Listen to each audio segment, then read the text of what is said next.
everybody, and happy Easter Eve. I'm actually going to put my hair behind my ears and smooth it. I'm not a hot mess. All right, it doesn't look good like that. I should have spent more time prepping. All right, I think this is better. Alrighty, smooth.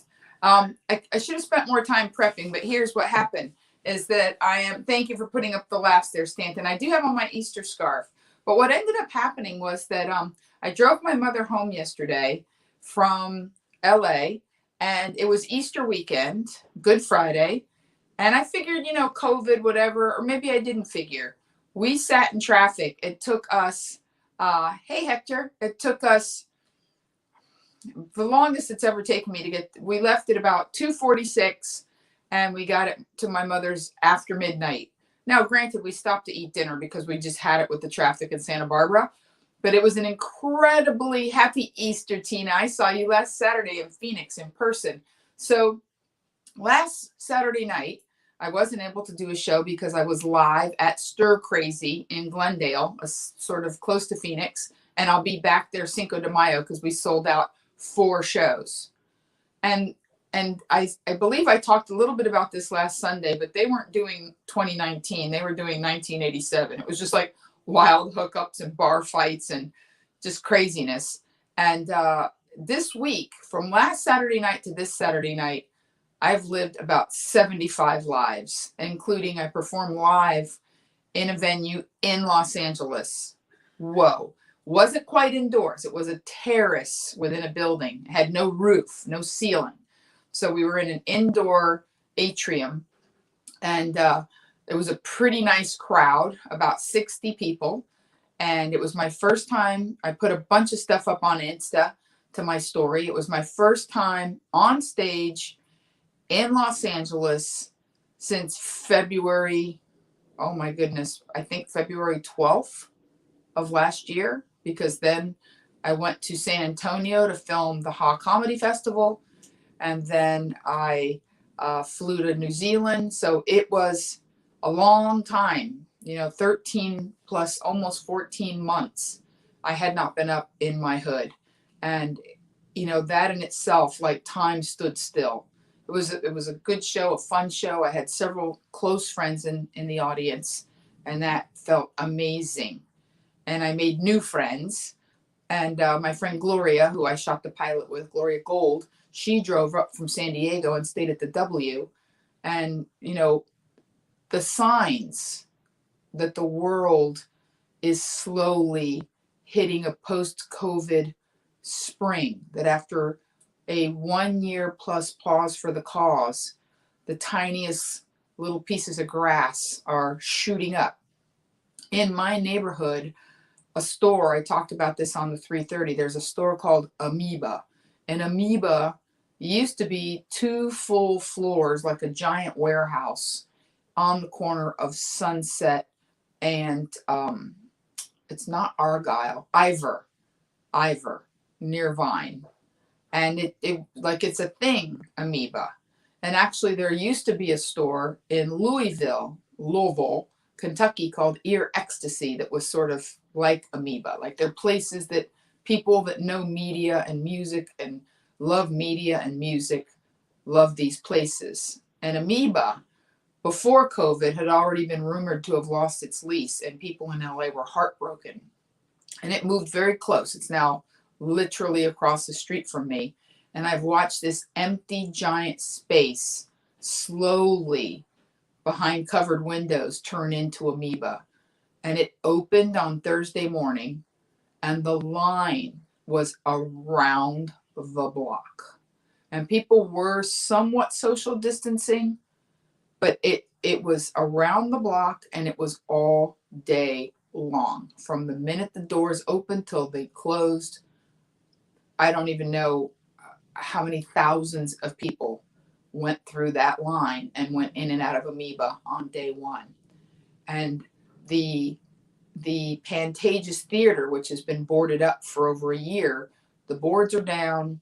They actually put a big sign on their marquee that said, "Welcome Amoeba to the neighborhood." And hey, there it is. Producer Stanton is posting social. Thank you, Producer Stanton. It made me so flippin' happy. And then the Pantages put up a big sign saying, welcome amoeba to the neighborhood. And they took their boards down. And there's been all the Comedy Cellar in New York opened. And there was a big picture of all the comics with their masks on. And today I was in San Francisco and I ate lunch indoors with my niece, which I was thrilled because it was quite cold in San Francisco, hence the neck scarf. And it was, it was those constant barrage of images coming in since last weekend. It was the club. It was performing. It was being in LA. It was amoeba. It was getting emails from clubs and having my agent say, send us your avails for cruise ships starting in June. Maybe we're just going to do the Caribbean, and maybe we're just going to do the private islands that Royal Caribbean owns. But it's still an agent after over a year saying, send me your availability. I leave for Miami on a red eye to do a 12-day tour of South Florida, including Naples, Bonita Springs, Port St. Lucie, Miami in the neighborhood of, Wynwood Walls, and Isla Morada, the Upper Keys. Only 3 of the shows are public. The rest are in over 55 community private halls, private theaters. But the point that I'm making is I'm on the road, boys and girls. Phoenix was the kickoff, and it's on. And even still, I've done, all of the 3:30s. That's right. I'm on the road in a hamster car. And I'm going to continue to. And I'm going to continue to do this. And next Saturday night, I have a show in Port St. Lucie. But I'm going to be on the East Coast. And it's an old people show. So I will clearly be back in my room by 11 to be able to do show 46. That's right. I am Betty Whiting this bitch. And you know what's funny? You should sew Betty White. I'm actually wearing Betty White socks right now on my legs. I'm going to change positions. It's going to be awkward and extremely weird. But I want you to see that I am wearing socks that were a gift with Betty White on my socks. Okay. I have to be careful showing you my Betty White socks that I don't, Sharon Stone you by accident. Remember that movie? Fatal Attraction? It wasn't Fatal Attraction. I forget, but it was the movie where she, crossed and uncrossed her legs. And I just realized as I was lifting my leg to show you Betty White that I might Sharon Stone you in the process. So I hope that all you saw was the Betty socks. I'm pretty sure that I was cool. And then today I went Easter shopping, and I found I don't want to buy candy. I mean, my nieces get so much candy and treats and sweets. So I found a disco hedgehog, and here's how it works. You have a hedgehog. We'll get back to being on the road. I'm very excited about the disco hedgehog. You got a hedgehog, right? See it? And then he hits the floor, and then, can you see that? It's hard to tell with the light ring, but it's very impressive, the disco hedgehog. In fact, let me see if I can pull this off for just a second. Disco hedgehog. Okay, hang on. See that? How cool is that? In fact, you know what? I look a little better without that super light. I think that there's enough lighting in my mom's front room with the track lighting that we can just not be sitting in that super harsh light. So here's what we're going to do. So here's the disco hedgehog. And producer Stanton said, fine, that we don't have to have that super harsh light. So I want to talk a little bit about the spring. I want to talk a little bit about, and it's only going to be a 30-minute show because tomorrow's Easter. It's Passover. A lot of people have, Lord knows that I know that a lot of people have driven and gone places and are with their family and have plans.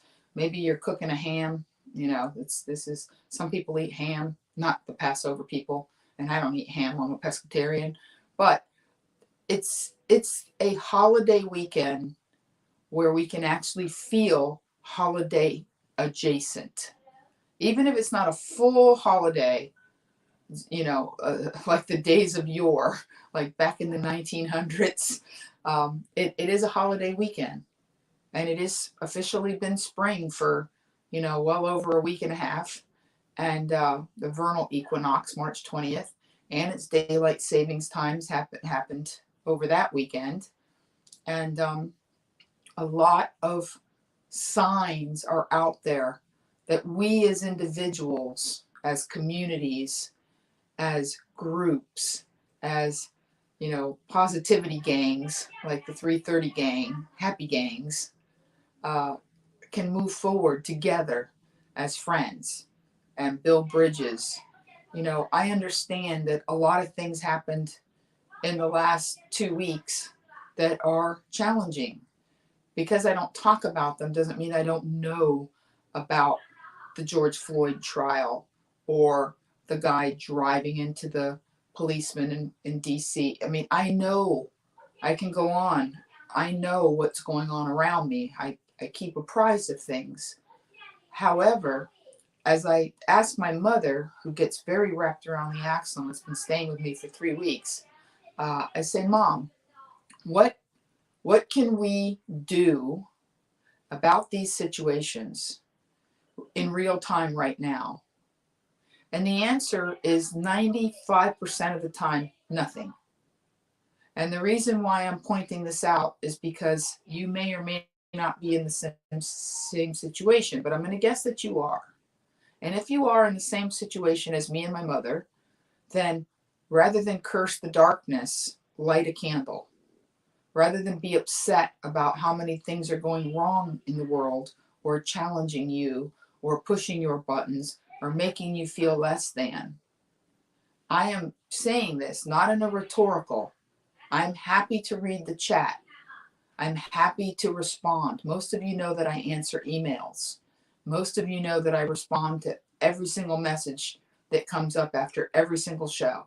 And I do it on all my social media, and you can go to MONIQUEMARVEZ.com and email me through there. I mean, there's an email attached to my website, and I answer all that mail myself. I don't have an assistant. And I want you to challenge me going into spring and going into the little bits of green grass, to challenge me to raise my game and be of service to you. And when I say that, I mean, now that I'm going back out on the road and producer Stanton and I are working on a project, I'm not entirely certain what the next steps are for me. I don't know what my career is going to look like on the other side of this. Yes, I'm excited about a show in Beverly Hills, but it could be a one-off. Yes, I'm excited about getting back on cruise ships, but it could be limited, or it could not happen at all, or it could happen and there's so many other comics, they don't pick me. Or if they do pick me, they may say, we've made no money for a year, we want to cut your salary. I really don't know anything more about what's next for me other than there is a what's next, because there has to be a what's next, because we're moving forward. We can't go back. So as my what's next is shaped in this spring, in this, if you want to use religious iconography, if you want to talk about the rise, whether it's the rise, a rising boat raises all tides, or the rise to go to a next level, or however, or the rise as in he is risen, whatever whatever next level feels like to you, I'm challenging you to allow me to participate. Let's shape each other's future. Basic Instinct. Thank you, Jan Goldie. Thank you. I love that girl. I love that girl. And in fact, Jan, see, everything happens for a reason. Jan paints me beautiful rocks. And the tradition continues. These are at my brother's house. These rocks have been painted and are decorating because the rocks in my house have been so admired. That's an eggy one. Let me put it in front of the camera. So there you have it. And Jan Goldie, I'm not in my apartment, but I've shared her rocks that she's painted for me several times, and they're pretty darn amazing. Everybody that sees those rocks is like, oh my God, who painted those? Jan Goldie. Follow her. Jan Goldie Art on Insta. She's amazing. She paints tennis shoes. I have a gorgeous jacket that I wore several times this week because I had to wear a jacket. But damn it, I'm wearing a white denim one because it's spring. And she painted me a beautiful jacket. But I digress. Basic Instinct. Yes, that is the Sharon Stone movie that has 1/32 of a frame, 1/32 of a second of her nanny, and people were worked in a lather. I'm like, wow, can you imagine? I worked with a comedian, very famous comedian. In fact, I have heard, because I don't listen to Mark Maron's podcast, that he kind of idolizes him, which, made me feel good because I worked with him twice, including I had to follow him at a club called Igby's named Bill Hicks. And I'll try not to be crass because I want to get back to my Easter challenge. But in Bill Hicks's act years ago, when the movie was fresh on everyone's mind, he said, there was a movie, Basic Instinct, in which Sharon Stone showed her, he's much more crass than I am, but showed her, hey, nani, nani, for 1/32 of a second. And people went crazy and thought it was awful. He goes, are you kidding me? I have movies at my house that are all nani with 1/32 of a second of plot. Evidently, he had quite the porn collection. But, rest in peace, Bill Hicks. I don't think it's the porn that killed him. There were a lot of other things going on. But that being said, and he was a fantastic comic. I've never even looked to see if they have any of his routines on YouTube, but I'm sure at this point somebody's posted Bill Hicks, routines, whatever you want to call it, bits, performances, and they were pretty much performance art. But I digress again. See how I bounce around from Painted Rocks to Sharon Stone's Nani. That's the kind of show I do. But let me get back to what I was focusing on, which is as we shape each other's future, I tell people that, the old paradigm was that everything had to be a win-win, like our agendas match, we're in alignment, we're gonna do this together, it's gonna be a win-win. And I tell people that in order for something to work now, it has to be better than win-win, that the people coming together have to be the total has to be better than the sum of its parts. And I've started using the phrase, and it's my phrase, but you can use it, win lift, which is you come together and you lift each other. Win lift. Like that to me is the new normal, the new what needs to happen, the way we need to proceed coming out of this situation. And I've been so remarkably blessed with feedback from you guys, what you do like, what's exciting to you, that I feel like we've just got to, without compunction, eradicate, anything that's threatening to come into our now, that's from before, that doesn't work. Just don't be afraid to pull the pin on that train car and end up just a locomotive going full speed. Just pull the pin. Leave things behind. I've been so excited lately to realize that over the time that this has all happened in this year, I reunited over Thanksgiving. I talked about it with a friend who I'd been looking for 7 years. But because she got married, changed her name, changed the spelling of her first name, she had a challenging childhood and evidently felt that she wanted to change her identity. And she has the same first name, it's just spelled and pronounced slightly differently than it was. And she reached out to me right before Thanksgiving and brought me to my knees, like when I read the message, the joy of finding her. And as my life slowed down and I had the opportunity to like I like to say, I spent a year getting a master's in me. The show on Thursday night was very funny, but I wasn't telling jokes, I was telling the truth. And that I've now very much figured out things that I won't do. I'm going to ask for your help with what I will do, but what I won't do. On the other side of COVID, I'm not going to date little dudes. Like for the last 15 plus years, I've dated, yeah. Wow, that's, yeah. I mean, for the last 15 years, I've dated younger men, like not just like much younger men. Not because I set out to, but they were the ones that asked me out, and I rode the train in the direction it was going, ride the horse in the direction it was going. Men my age, even 15 years ago, the age I was then, get ready, big dudes. That's right, producer Stanton. They want to marry younger women and they want to have another family, mostly because they screwed up the first one. And they, so that's what happened. But then I realized, what, I do believe in manifesting, and I do believe in creating your own reality. So I've decided that if there's, 5 available men, that's right. If there's 5 men on the planet that are single, that are my age, that could potentially fit the profile, then somehow, some way, those 5 men are going to find their way into my life, and they'll either end up my dude or a friend, or be my dude for a while and then end up a friend. But on the other side of COVID, I'm not doing little dudes, in any way, shape, or form. I'm moving away from that. I'm also not going to take jobs I don't want just for the money. A year of being in financial scarcity and having to make hard decisions, once you get used to it, it's like a muscle. You're like, you know what? If at some point I have to move into a smaller apartment because I really just don't want to take that gig, good. I don't believe that's even going to happen. I think when you draw a line in the sand and let the universe know you're ready for better, better comes. You don't even have to give up what you have. You just get better. You get better things.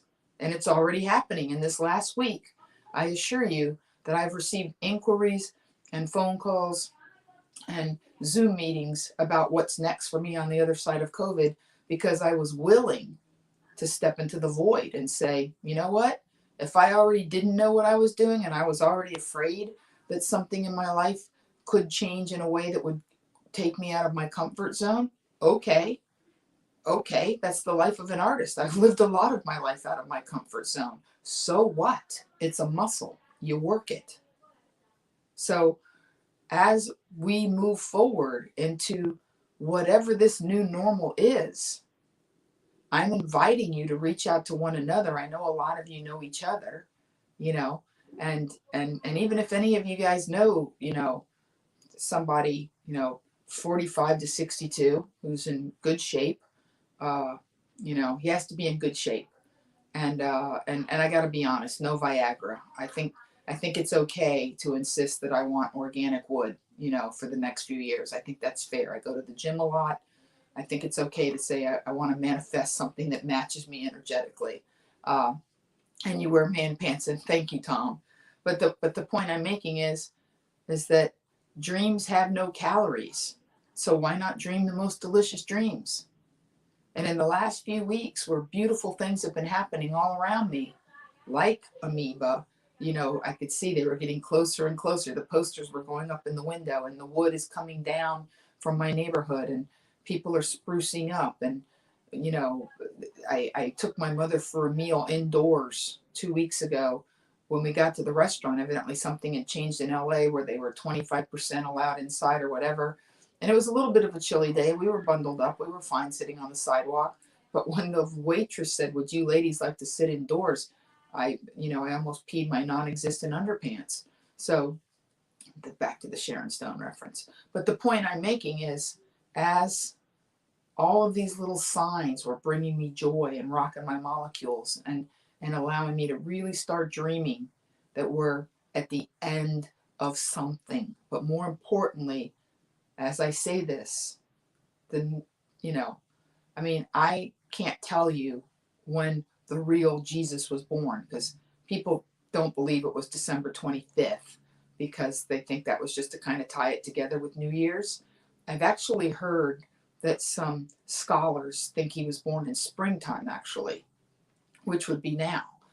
I'm sure that because the Bible is an oral history that's been written down. It's not a book. It's 44 books, actually. I think it's 44. I'm not a biblical scholar. I know people who are, but I know a little bit about a lot of things. And I am very interested in positivity and spirituality and prophets, and why people believe what they believe. And I am very much a supporter of people that believe in something bigger than themselves, however that manifests. And hopefully, in my case, I prefer it to be something positive. I don't have any friends that are devil worshippers. I can honestly say that. I don't have a single. I have some agnostics, and no devil worshippers. Don't have any. No.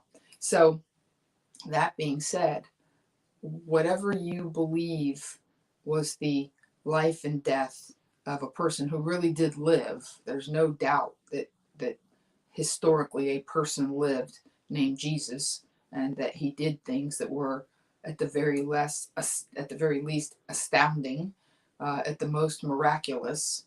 Whatever you care to think about that, I'm fine with whatever you think about it. But I think, and this was something Jan Goldie actually painted on a rock that I have at my house, and it has a picture of Jesus's face on the front of the rock, which is extraordinarily beautiful.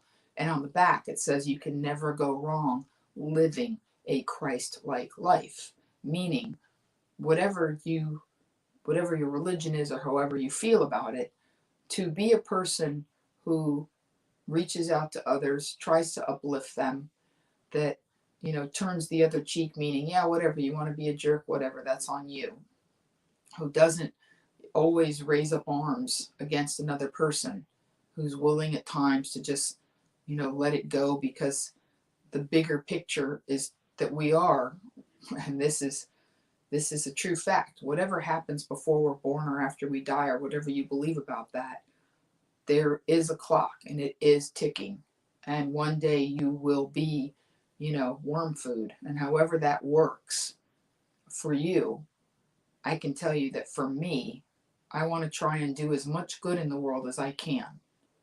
When I when I experience, in whatever form I do, that first thud of dirt hitting the wood, or who knows, maybe by the time I die it really will be Soylent Green, but when I know that my time is nigh, I want to know that I did what I could, not just during the pause for the cause, but with a re-energized spirit, because it's completely, I feel like I hit a hard reset on my old, Palm Trio, and that I'm starting over, and it's an exciting feeling.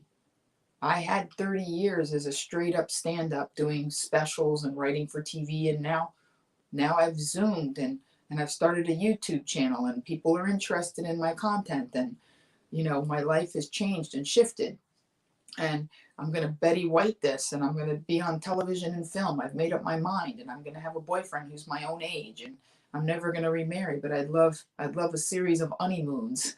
I've made some decisions about how maybe Christopher Walken. Thank you, producer Stanton. I probably would date Christopher Walken. He's pretty hilarious. But the point I'm making is that I don't know what's going to actually happen, but it's this or better. It's this or better. I'm not going backwards and I'm not going down, to quote Rocky. I'm not going down. So I would very much love it if you guys let me know. You can do it on this page, on my YouTube. Leave me messages, comments, tap the likes, do whatever it is you're supposed to do so we can keep in touch. Go to MONIQUEMARVEZ.com and send me an email. And now that the little shoots of grass and hope are coming up through the dirt, let's continue the goodwill, the love, the community, and the desire to lift each other as we go forward. You keep showing up and I'll keep showing up. I absolutely promise. More cowbell. That's exactly right. I did a show where they made, yeah, I think I told you guys about that. So until tomorrow at 3:30, and we're working on that too. We've done a simulcast. It went well. Or next Saturday night after my show in Port St. Lucie when the geezers are asleep. Until I see you again, have the most blessed whatever you celebrate. Passover, Easter, regular old Sunday, whatever you, meatball day. There's always weird food holidays. Until then, until we meet again, love hard, forgive harder, and get as happy as you can, as fast as you can. Good night. Be blessed. Hallelujah. Hello.